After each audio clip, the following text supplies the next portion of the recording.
Now, before we get started, I want to let you know that I'm the type of person that likes to have a messy work page and then transfer it to a clean work page. Is anyone one of those people?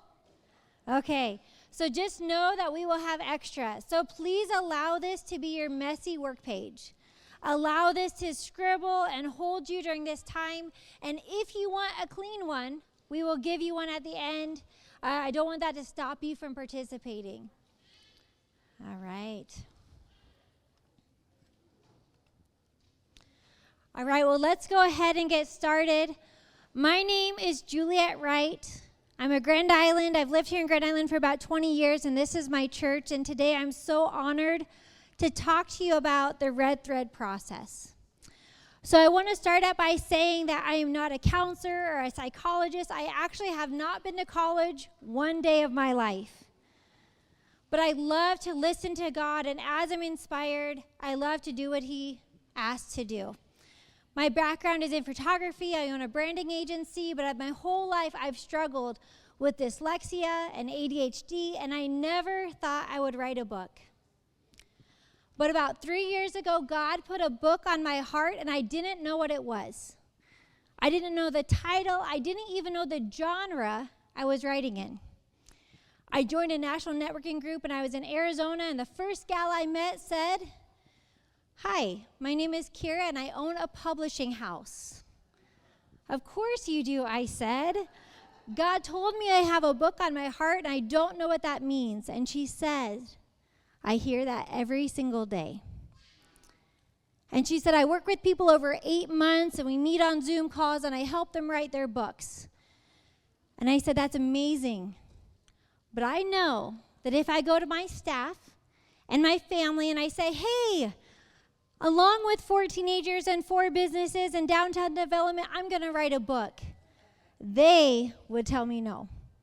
That there wasn't time in the day, that I had too much on my plate already. And so I never asked. Instead, I went to my publisher and I said, instead of 8 months, could we do this in 5 days? Could we lock ourselves away in an Airbnb, and could we pray together and hear God? And could I write a book in 5 days? That's how much time I have." Now, being a good salesperson, she said, "Of course." Having never have done that before. So in June of 2023, I went on a plane to Redfish in Idaho. We got an Airbnb in a little cabin. And in 5 days, I wrote this book. Not only did I write the book, but I have created a process that now I have certified coaches all over the country using this every day. Now, this isn't my full-time job. I actually spend less time on this than about anything in my life. But I'm excited to be here today because I know that God gave me this message, and it wasn't just for me, but it's for you, and it's for the people in your life as well. So I showed up at this cabin, and I called my sister that morning, and she said, "What is your book about?" And I said, "I don't know. I don't know if it's going to be about business or about mothering. I don't know if it's going to be about real estate. I don't know if it's going to be about training a kitten. I have no idea what this book is about." But my publisher and I, we sat down Indian style and prayed, "God, what is the message the world needs?" And we sat and we listened, and clear as day, God said, "It's the shame that's holding us back. Once we can drop shame, we can reach our potential." Okay, I thought that's kind of cool, but I don't think that's it, God. I'm sure something else will come, something in a world that I know, something that I've studied, maybe something about logos or fonts or colors or camera settings and God said, "No, it's shame." Now, that's not a word that I used often. That wasn't part of my vocabulary, but I said, okay. And in 5 days, this process was downloaded piece by piece by piece. I've done it now hundreds and hundreds of times, and it has worked every single time. I've done it now with counselors and psychologists, and I said, "I don't know where this is from. You probably have a process like this." And they said, "We don't." And I know why. Because this process is not mine, but it's God's. And today I want it to be yours as well. Now, it's not something that we do one time. It's something that should be a daily practice. Anytime shame creeps into our life, as it does, this is a tool that you'll have. A tool to break that cycle in seconds, literally. So today, in this short amount of time that we have, what I would love to do is take you all through this process, if you'll do it with me. So if you don't have a worksheet, make sure you raise your hand. This will be the last chance to grab one, or we'll have some at the table. But we need a couple worksheets up here. It's coming to you. Now, as your wheels are spinning, or I hope your wheels start spinning as we go through this, and you say, I wish someone was here. I wish so-and-so was here. I wish I could take this to my workplace or to my school. I wish I could take this to my family. I want you to know that that's my wish as well. So typically I teach on this in a 90-minute segment. We have 25 more minutes today. So what I decided to do is I decided to open up my office and my home. They're one and the same here in downtown Grand Island. And all week this week, Sunday through Thursday, I'm going to offer a 90-minute session if you want to dive deeper.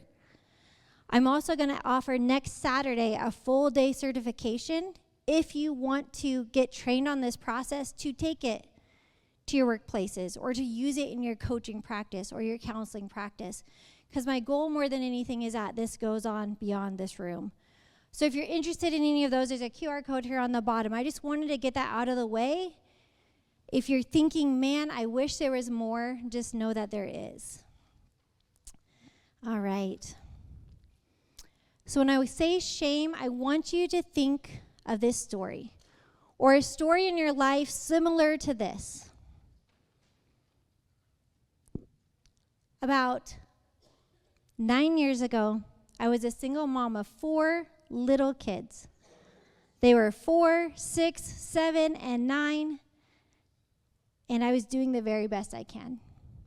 And one day I was on my way to pick up my kids from school, and it had been a day. Actually, it had been a week. And I was exhausted, and I was tired, and I was frustrated, but I knew that I wasn't alone. My kids had felt my tension. My daughter had just got her cast off. It was just a week for us all. So as I left my house and drive to their school, I had a thought. What if I just got popsicles? What if I swing into the grocery store, I grab some popsicles, I pick them up from school, and we go straight to the park? And I let just all this stress just fade away for one afternoon. Does that sound like a pretty good plan? So I pull into the parking lot, I grab the popsicles, I get to the register. And just as my day went, just as my week went, everything started falling apart. They wouldn't take my credit cards. The machine was down. They had to get another teller. The receipt was stuck. And before I knew it, I was going to be late. And not just a little late to school pickup, but you know that feeling when you're really late to school pickup. All of a sudden, I'm in this checkout line, and I know that my kids are going to be the last ones there. Again. I could feel the judgment of the teachers waiting, knowing that they wanted to go home to their own families, but instead they're there because of mine. As I'm standing there in that checkout line, line after line comes into my head. You're late. You're always late. No one can count on you. You always let everyone down. This is why people leave you.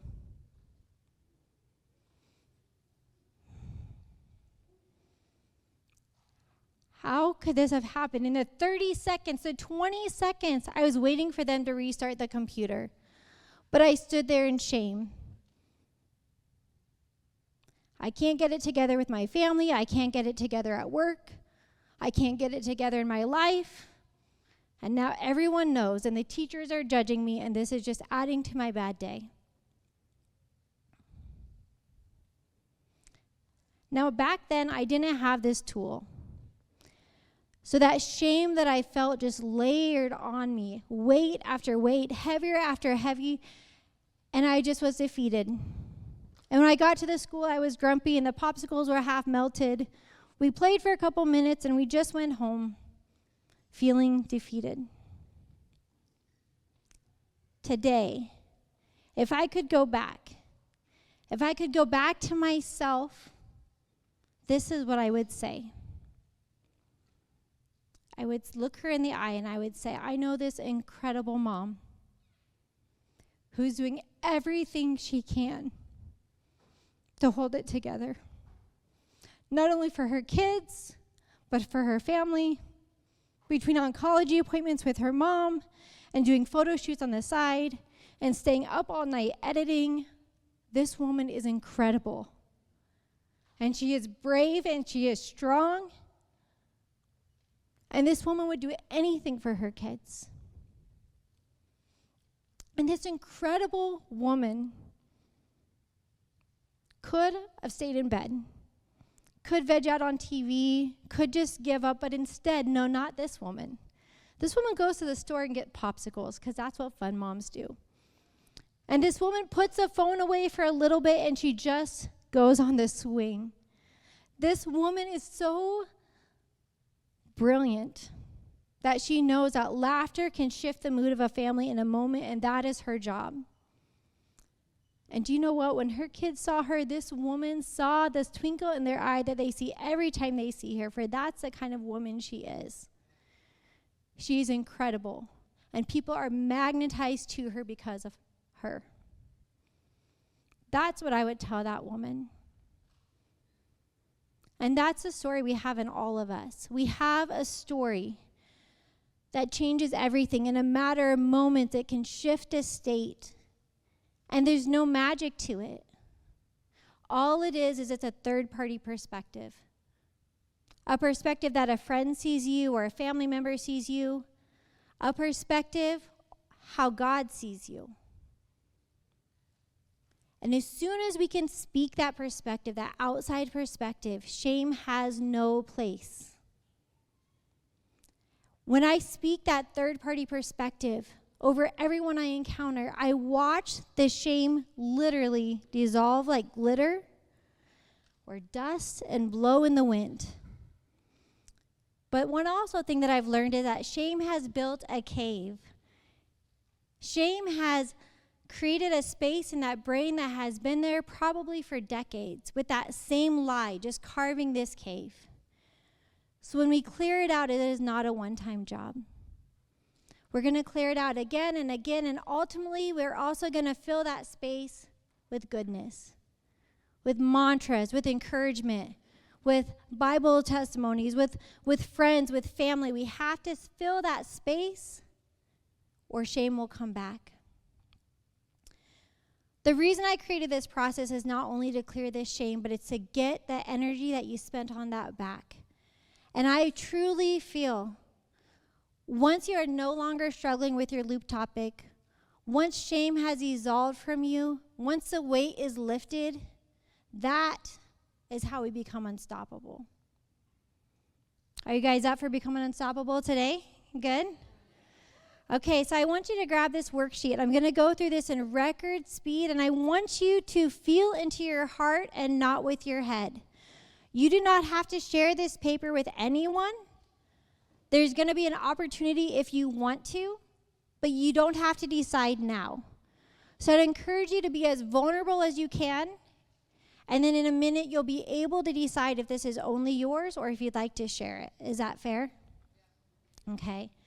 So the first step, this is a 7-step process. It's going to take us, we're going to go through this in 10 minutes. The very first step is I want you to think of a loop topic.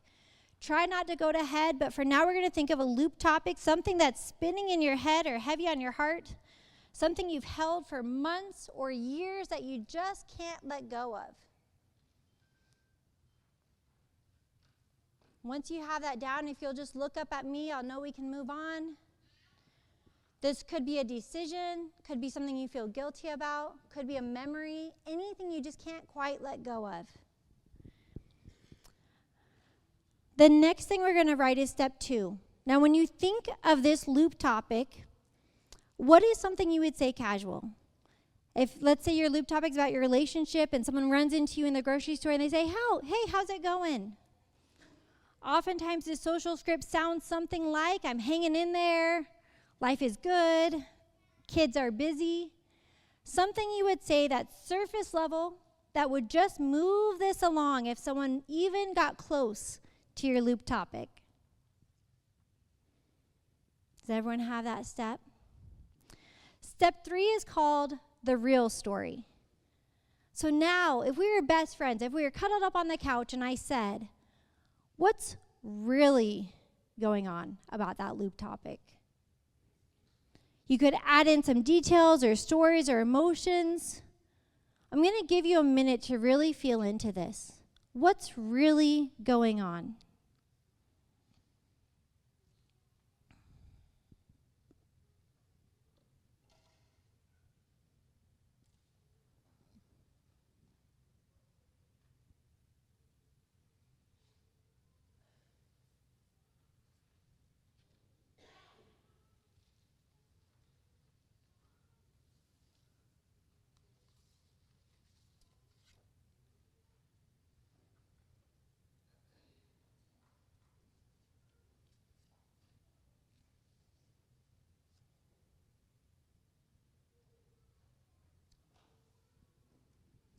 Oftentimes when we think of the real story, there's maybe a straw that broke the camel's back.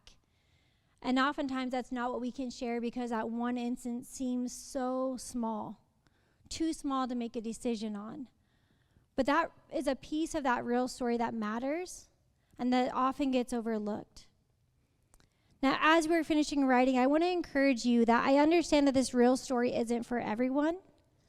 But I also understand that if we stay strictly on that top level of that social script, it's really hard to heal. So I want to encourage you, one thing today is as you walk around, as someone outside, maybe tonight or tomorrow or Monday at work, and they say, for example, how's your daughter? How are you feeling? What's going on these days? I would encourage you to go just one layer deeper and get a little bit to that real story. Now we're going to move on to step 4. Now this step I call the shame critic. As I was writing this book, I argued with God and I said, what if we just don't call it shame? What if we called it like a burden or like a weight, or maybe we call it like a sandbag or something like that? And guess what God told me? Its name is shame. So there's actually a chapter where I wrote, its name is shame. We have to call it for what it is if we're going to heal it. So I want you to think about this loop topic. And I want you to think about, what does that cruel voice say to you? A voice that you would never say to anyone else. And it might sound like, you always, you never, no one, everyone. Maybe it sounds something like you are not enough, or no one can trust you, or that's why this happens to you. No one will love you. What does that voice say to you about this loop topic? I would encourage you to list out as many as you can, 3, 4, 5, 6, whatever you hear.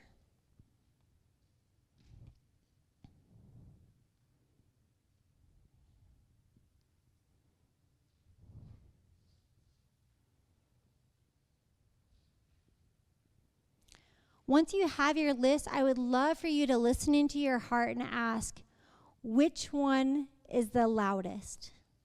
And write it below or circle it.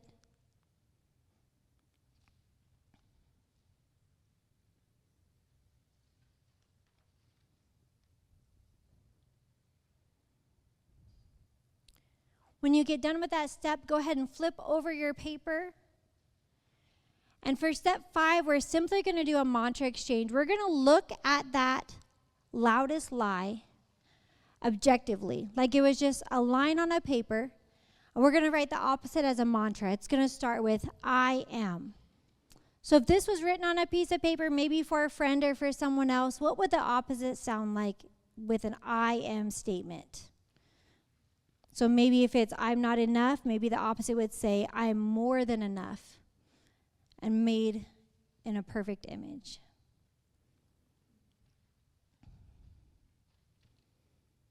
Once you get to that point, will you raise your hand if you feel like you're through step 5, at least at a 1.0 level? Okay, we'll give a couple minutes here.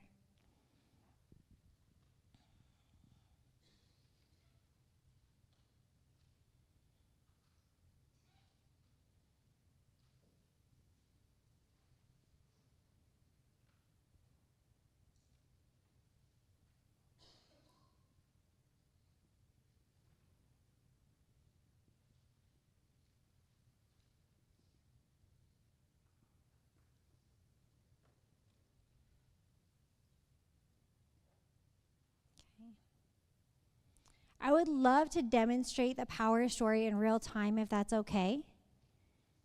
Is there anyone that would be willing to be a really brave, vulnerable assistant of mine that I can share your story from stage? And if not, that's okay. Anyone? Right here? You want to come up on stage with me and bring your paper?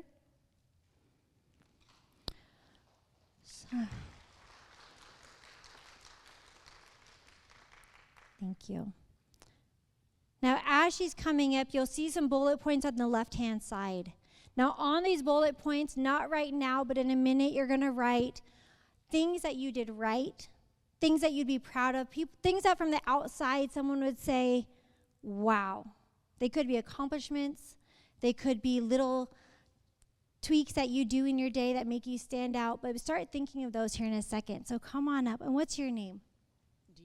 Deanne. Okay. Deanne, do you mind if I give you your power story? Okay. All right. So just for a little bit of context, Deanne, can you talk about your loop topic? What loops with you? Can I share for you? Is that okay? Something happened with a friend, and I felt rejected. And then God, I shouldn't say God, when I felt rejected, the enemy came and said, you're a bother, you're a nuisance, you're not wanted, you're not deserving of a friendship.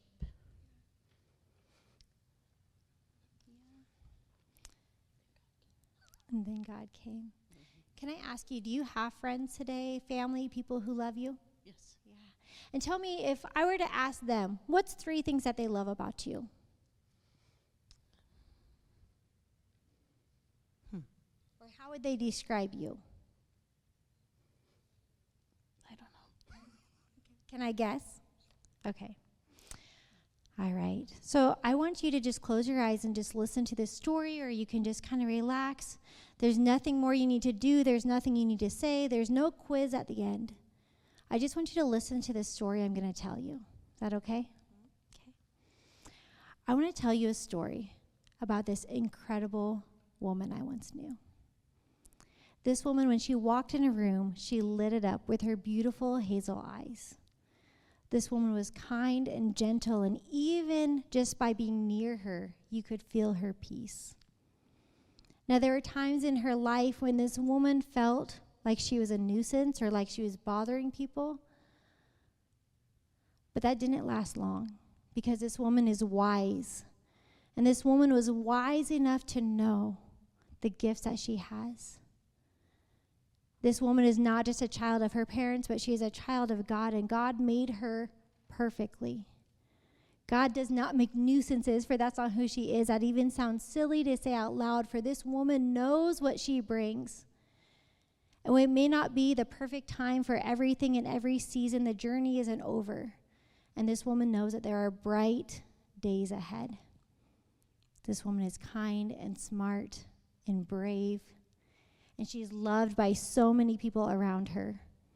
And this love is only going to amplify today and every day because this woman is incredible. This woman knows that she is wanted. She knows that God made her in his image, and she knows that God knew exactly who she would be. And this incredible woman is you. It all stemmed from my childhood. Can you say it again? What God showed me is when the enemy started talking and saying I was a nuisance and a bother, I didn't react. I just went, where is that coming from? And then God showed me that when I was a child, my parents were divorced when I was 4. So during the summer, I was sent away to different places, go to my grandparents, my aunts, my dads, and comments were made. Oh, I've got to take care of her, just things that I felt rejected by.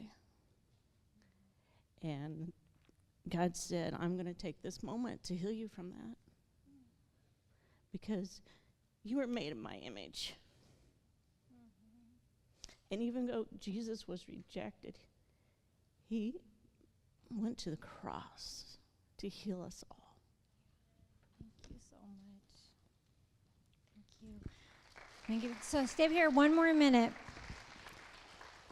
So this shame lie has been living not just for days or for years, but for decades, right? And if you think about how many minutes, moments, hours, days you've thought that you were a burden, think how much energy, if this loop topic was literally looping in our head like a hamster wheel, how much energy would it take to keep that wheel going for all these decades? So what I would encourage you today is, as you say this out loud, as you're vulnerable, and you let this shame blow away like dust, and you fill that with that mantra in that space where that lie was, think of all the energy you're going to get back. That energy that you can put into those you love, to your projects, to your hobbies, to your community, because that loop is no longer going. Thank you for being so vulnerable. So we only have about 5 minutes left, but what I would love for you to do is to write your own power story. So I wrote a template here. So on the bullet points, I'd love for you to write a couple achievements. What's something you're proud of? How would those who love you best describe you with a smile? And then I want you to fill out, you can use these prompts if you want, or you can go crazy. And just start it with, I once knew a. I once knew a woman, I once knew a mom, I once knew a person who. And tell your story from an outside perspective, like a fly on the wall, like a loving friend, like God would tell the story. And then, after you write it, if you would like to, I would love for you to read it to someone next to you. Or, even best, if you want the best version, let them read it to you and soak in the words. So I'm going to give you a couple minutes here, and raise your hand if you have questions, and I'll come help you.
Now I'm going to move us along just because we only have a few minutes left, but will you please raise your hand if after just these 25 minutes together, you feel lighter?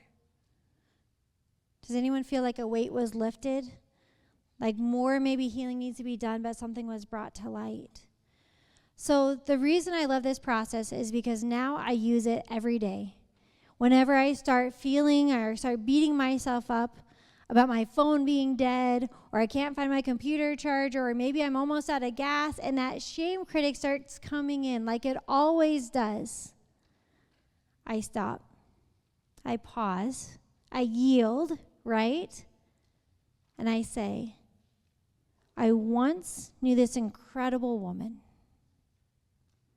And I tell myself my power story. I don't go through all 7 steps. I just jump to the good part.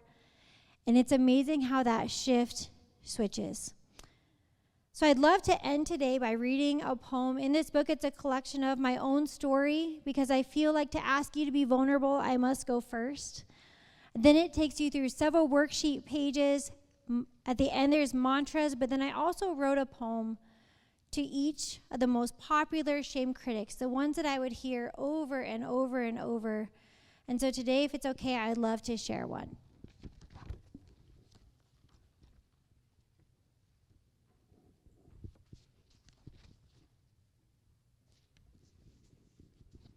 Okay. I'd love to read this one specifically. It's a letter to a powerful truth for someone that feels you are a burden. And I've replaced the word burden with you're an irreplaceable feather. To my dear feather, you are not a burden. You're not an extra weight to carry. You are a unique presence in this world with your own story, your own essence, and your own purpose. Life may present challenges that make you question your worth and wonder if you are too much for those around you. But remember that true connection is built on love, compassion, and understanding. The people who truly care for you see you and value you beyond any perceived burdens. They see you as a light. They see your strength and the beauty of your soul. It's important to remember that we all have a moment when we need support and we lean on others for strength. This does not make you a burden, but rather an opportunity for others to extend their love and care to you by allowing others to help. You give them a chance to show their kindness and deepen their bonds of friendship and family. You have gifts and qualities within you that the world needs. Your presence brings joy, love, and unique perspective that enriches lives of those around you. Your kindness, your empathy, and your compassion have the power to touch hearts and make a positive difference for others. So embrace the love and support that surrounds you and let your light shine brightly. You are a gift to this world, and your presence matters more than you can ever imagine. Always by your side, Juliet. So today, as you go out into the world, I hope you can encourage others of the gifts that you see to them. For we are God's lips, and He sees us perfect. Shame does not come from God, and we need this tool and other tools to help clear it out. So I want to end today by saying, do not walk this alone. I'll be around all conference if you'd like to come up to me, and I'd love to tell you your power story or help you finish it. Don't let this end today. I did bring books if anyone would be interested, and we also do have all week a session that we can go deeper, and then a certification on Saturday. So thank you for allowing me to share this message, and I just want to end by saying this. I was free. Finally, I was free. Free to be myself, free to embrace joy and laughter, free to chase after my audacious dreams with unbridled enthusiasm.